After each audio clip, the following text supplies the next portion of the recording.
Adapt to the monitor. If it lags, slow your inputs down. Yep, match the delay, bro. You're a good player, just match the monitor lag. Hey, what's going on, guys? We're back today, and I just came back from Texas Showdown. I had an interesting experience. We did our best, and I hope you guys were watching and supporting me. If you guys didn't, it's all right. I know this weekend was probably pretty busy for you guys, but hey, I want to talk about how I felt about it and how we're going to move forward. So let me know in the comment section below. You guys were rooting for me. You guys wanted me to pray for my downfall. You guys let me know in the comment section below. But anyways, man, let's jump into this video right now. The TDLR, what happened was, I don't know if you guys noticed, but the tournament was ran on PC, and we were running on a laptop, and they forgot to plug in the charger for the laptop. So what happened was, is the battery was dying for the laptop, and because it had all that stuff plugged in and stuff, the game started lagging really badly. So the first game when I was playing, and I put okay in the corner, I paused the game and I said this shit's unplayable. There's no way I'm gonna play this out. Like, there's no reason, like, I'm not gonna play this. Like, we gotta figure this shit out. They were trying to go through all the settings and stuff, trying to figure it out, and then they realized, oh, we didn't plug in the charger, so you couldn't play. So then we plugged in the charger and we're playing, and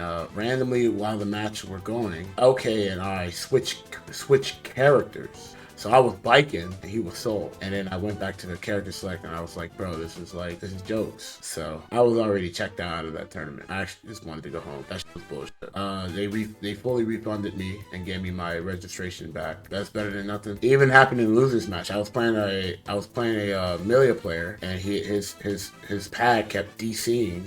And it kept taking the sound. And like, after that, bro, I was just like, I just wanted to go home, bro. I didn't care about anything else. I was just like, today, they didn't want me to do well. So I was like, not much I could really do there. And obviously I got affected the most. That was my last Strive tournament though. I don't think I'm going to Combo Breaker. So we did our best. Maybe we'll do online tournaments if Hackerman allows us to, but that's probably as far as I'm gonna go. Well, it's not about things being better for me. It's more of like, I hope tournaments gets better.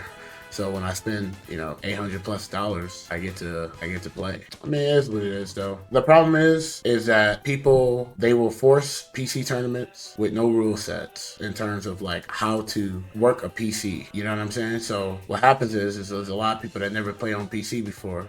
Like, how do they work on this? So there should be like a visual information of how to work things. We don't have any of that. And that's one of the biggest things that will hold PC events going forward. And, people not forgetting to plug the charger in while we're on the main stage as well. It's just more experience and more information just needs to be pushed. Like, for example, you were forced to plug in your PC controller or your controller through the Brooks converter that they had. My question is, if your controller has a PC mode on it, why do you need the port? So I suggested that, how like in tournaments, how you get to rent out the headphones, you give them your ID, you should rent out the Brooks converter for the people who need it rather than forcing it on everybody who don't need it, because even the controllers that don't need it don't work on the converter, which is weird to me. So it's just little things like that is how you improve things, but they just forced it all on everybody, and everybody is just supposed to use it. So another issue, the problem is too, is that equipment is outdated. So even though you use a PS4 Pro, when you connect all of the stuff to the stream, it slows down the console and stuff like that. And I hate when people say, well, can you show me how it is slowing down? It's like, bro, I can't just take a picture of it. You know what I mean? Like, it just happens. So it's like talking to somebody who is gaslighting you to a certain degree. This is why I can't wait for PS5 or Xbox Series S to be a standard, is because those are like baby PCs. You know what I mean? So they work pretty effectively. But the problem is that these companies that create fighting games, we have too many different versions of the fighting game. Like, we got KOF with 4 frames of lag, KOF in 1 frame of lag, KOF in 5 frames of lag. It's like all of these KOF variations of lag, on top of everything else. Until we actually find a standard for the input lag for all the games, nothing's going to change. But I think switching to PS5 might be better as long as everybody has the up-to-date equipment running it. If we're going to use Texas Showdown as a standard, in my opinion, then anytime a tournament happens and somebody complains about like scheduling and like the setups and things like that, I'm just going to say you're bad. Because after what happened to me, I don't understand how anybody can hold a bar high of like a tournament like that.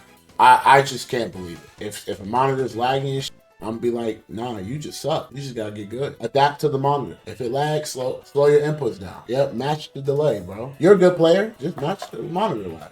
I've seen the controversy stuff about Potemkin winning the tournament, and now people are saying like you can win with any character if you put your heart into it. I think those people are gaslighting the fuck out of you, which is crazy. I mean, to be fair, the way everybody plays Potemkin versus the way good player plays Potemkin is literally night and day. And to be honest, like this was basically a DLC character that nobody played for like 2 years. So the fact that Snake Eyes went to the tournament, I'm not surprised that they won. If anything, I told everybody that Snake Eyes is going to win because nobody ever fought Potemkin. No, nobody ever practiced against this character. So like it's basically a DLC character that's been out for 2 years. And no one knew what to do. This has always been the problem with like players nowadays. It's like just because a character is like not the best character in the game does not mean you don't need to learn how to fight the character. That's like the dumbest shit I've ever heard in my life. But it's crazy because dumb people with logic like that are the players that have the strongest voice. I actually just laugh and just be like, when something comes up and you start getting mad that a setup and stuff is bad, I'm just gonna be like, yo, just get good, bro. And then you have to understand too, Potemkin command grabs you twice, you're dead. A character that does 40% of your life, 50%, 40% of your life off of a command grab. That is a great tournament character. The fact people said that this character was bad to begin with was jokes. I was like, yo, Potemkin is godlike in this pack. People was like, no, he's not. I'm like, yeah, he is, bro. He just hit you twice, you dead. And his buttons are ridiculous. But I swear, like, anytime I talk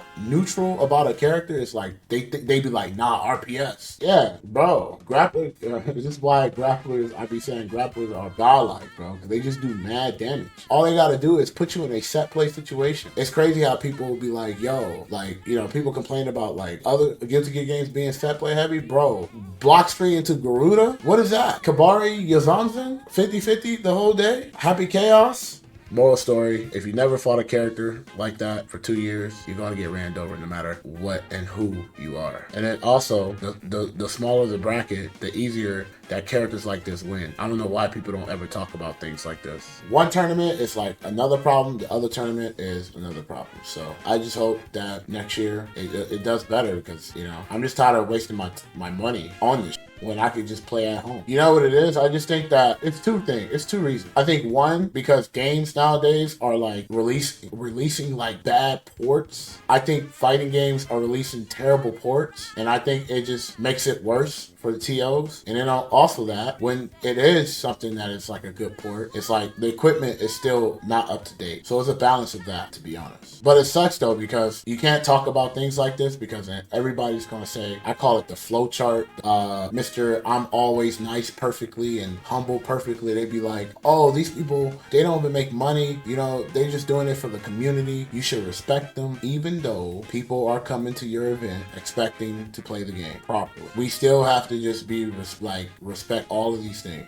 Nah, I mean, some places they definitely don't make profit. And I'll be honest, they definitely don't make money. And that sucks. Obviously, I would like for TOs to make a little bank, so you know they can do something nice about them, do something nice for themselves, right? We all want to do nice things for ourselves, right? So I would like for them to get paid. But it bothers me that when people just say, I do this for you, it's bullshit. You do this for many things. One happens to be the community. But I cannot stand when people just be like, yo, I only do it for you guys. That bothers me, bro. That's like the fakest shit ever. Even the very few, Virgo, the very few who mean it, I know they mean it. But you're not going to tell me that's the only thing of why you're doing it. You know what I'm saying? Like, in a deep down, you want it to kick off. And that's okay. I want your event to kick off too. But don't sit here and be like, yo, this is the only reason why I'm doing it. I don't believe that. There's nobody in this world, when they do something, they only have one goal. Deep down, they have like a dream, you know what I'm saying? And personally, if you have other goals outside of doing for the community, I don't think it's bad. I don't think it's bad at all. You know, I think you can have a genuine goal. Yo, I want to be able to like build something on this so I could do more. And I think that's fair. You don't need to do it just for the people, but the people need to be kept in mind. People couldn't correct me. If I'm wrong, please correct me. But I just said that I don't believe when people just say, oh, I do it only for the community. You know what I mean? Like things like that. Like, of course you do it for people, but that is not your only goal. And like when people tell me like they only do it just for that, I don't believe it. I don't believe it. That is crazy. The only way you'll do it for the community like that, if you is just rich and you like, bro, 50K ain't You know what I mean? Like, that'd be the only time I'll believe you. Like, oh, let's not pretend that, God forbid, let's say Combo Breaker is like a net minus 90K. You think they're gonna do Combo Breaker again next year? Honestly, you know, if they net like 15K, 20K, they probably do it again, right? But 90K, I don't know. If they net $5, they'll probably do it again.